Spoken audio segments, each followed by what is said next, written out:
Sir, tapos na yung napag-usapan kahapon, no? 2300 yung radyo. Dito na rin yung power niya. Wala na. Ito na lang, no? Ay sasaksak mo na lang sa speaker, sa microphone, COS, and then dito sa Retivis. Ito pala yung pinaka mabilis na response. Using Retivis L51, ito yung pinakamabilis na response na interface na nagawa ko dahil inalis ko na yung timing circuit.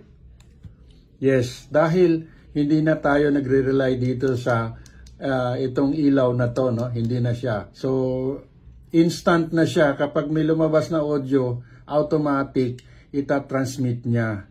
And take note, hindi ito BUX, ha? Ito ICOS ang trigger niya. So, makikita natin, para makita mo yung operation niya. Pagpiga ko, antimanos hindi agad dyan. Unlike the previous versions, meron siya mga 200 milliseconds bago umilaw, no? Kasi iniiwasan nating mag-trigger yon, mag-false trigger and transmit dahil dito sa blink ng network. But dito sa Retivis L51, hindi. Wala siyang pakialam dun sa ilaw. Basta pag naglabas ng audio itong POC na L51, yun din yung time na itatransmit nyo yung radio. So, susubukan natin. 1, 2, 3, 4. 1, 2, 3, 4. Ayan, kompleto lahat, no? Tsaka mabilis siya, no? Go ahead. 1, 2. 1, 2. Release. Okay. Now, yung galing sa radio naman, papuntang POC. Check. 1, 2. Go ahead. So, wala nang problema. So far, ulitin ko, ito yung pinakamabilis na fast-acting na interface na ginawa ko dahil ito yung pinakaunang version na inalis ko yung timing circuit.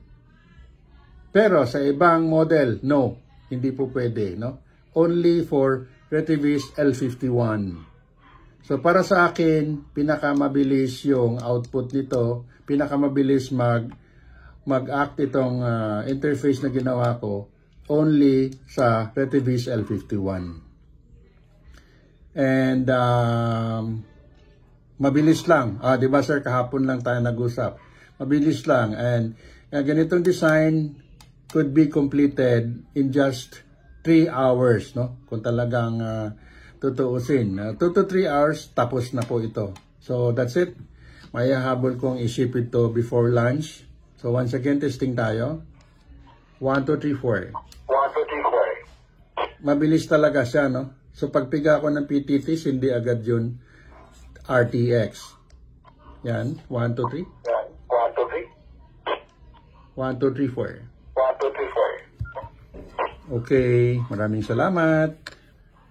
Good morning to all. Once again.